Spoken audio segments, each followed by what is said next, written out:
Welcome to our channel. Today we how to configure CrowdStreet to evaluate deals, detailed guide step by step clearly.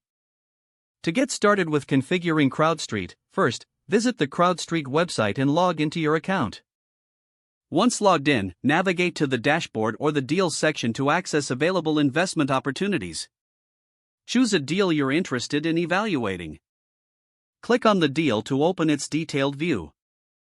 Examine the key indicators provided, such as target returns, property location, and sponsor experience. Take note of the deal summary and financial metrics displayed. Scroll down to review the offering documents, which provide in-depth information about the investment. Download any relevant documents, including the private placement memorandum and the subscription agreement. Review the sponsor's track record and their previous projects to gauge their performance. Look for any investor updates or reports linked within the deal page for additional insights.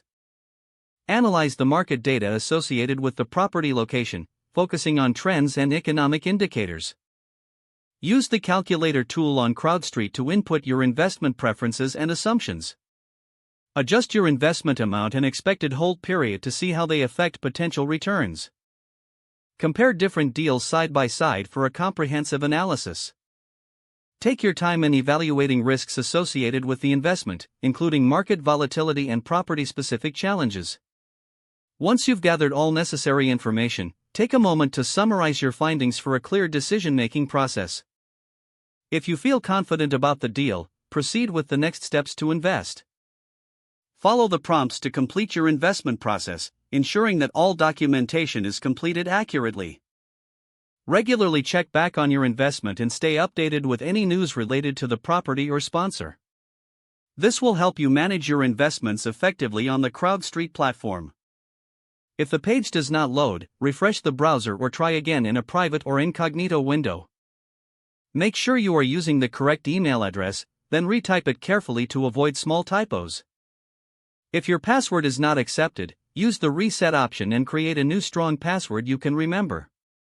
Check your spam folder for verification or security emails, then complete any requested confirmation steps. Enable two-factor authentication if available to improve account security and reduce unauthorized access risk. After signing in, review your profile details so your contact information and settings are accurate and current. If you see an error message, note it down and try again after restarting your device and internet connection.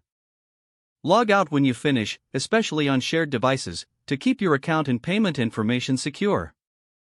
Don't forget to like this video and subscribe to our channel for more step-by-step tech guides.